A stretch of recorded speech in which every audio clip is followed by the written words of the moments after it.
everybody, Deathblade here with another Chinese fantasy novel FAQ, where I talk about Chinese fantasy novels and hopefully make them a little bit easier to understand for new fans and old fans alike. The topic I'm going to be going over today is actually probably more for people who are unfamiliar with the genre or maybe new to the genre. I'm talking about bottlenecks and breakthroughs. So if you're not familiar with Chinese fantasy novels, the leveling systems within the novels are usually very rigid and very clearly defined, kind of different from Western fantasy novels usually. In traditional Western fantasy novels, you don't have the characters describing themselves as being like, I'm level 1, level 2, or having those levels named.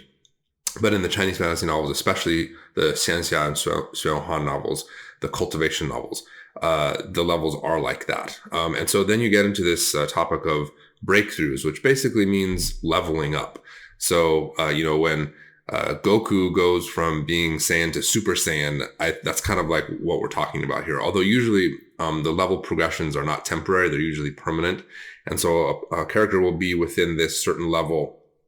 And, after gathering enough spiritual energy or doing whatever requirements are necessary, the character will break through into the higher level. And then as they practice their cultivation, they continue to break through from one level to another. And it's pretty much as simple as that. The bottlenecks come up. Incidentally, both the breakthrough and the bottleneck, those two terms are pretty directly translated from Chinese. I translate them directly as breakthrough and bottleneck. I'm not sure if other translators handle it differently.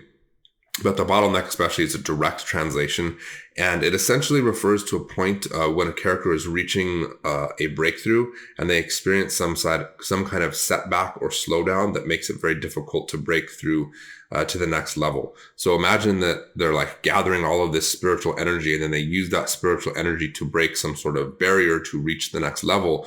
But then imagine that all of that energy is getting converged into the neck of a bottle, and they need all that energy, but they can't get it through that bottleneck. That's kind of the idea. It could be translated as obstacle if you didn't want to go with a literal translation, and there's other choices as well. Sometimes the visual idea of the bottleneck is difficult to comprehend. I think that analogy I just used is the best one, where you have a bunch of energy that you're trying to use to break through, but you can't get it through this very narrow aperture that you need to get it through.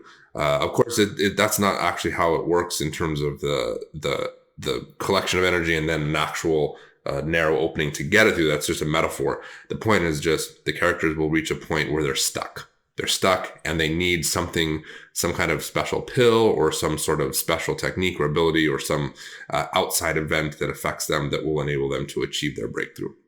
So this is a pretty short video. I'm just getting back into the swing of things here on YouTube. As you can see, I kind of have a cheesy little background. I have a new camera, a new microphone.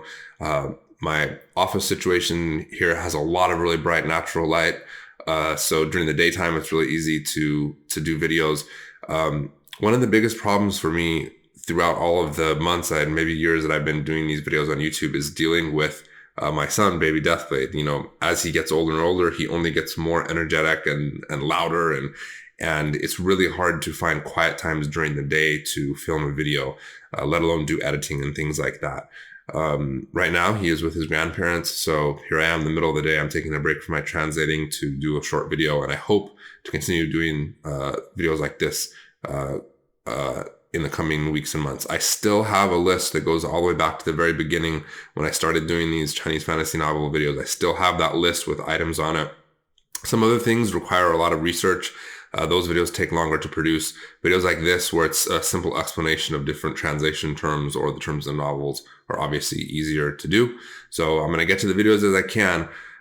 Please, if you have any questions or comments about this subject, leave them in the video. Do you have a different understanding of breakthroughs and bottlenecks?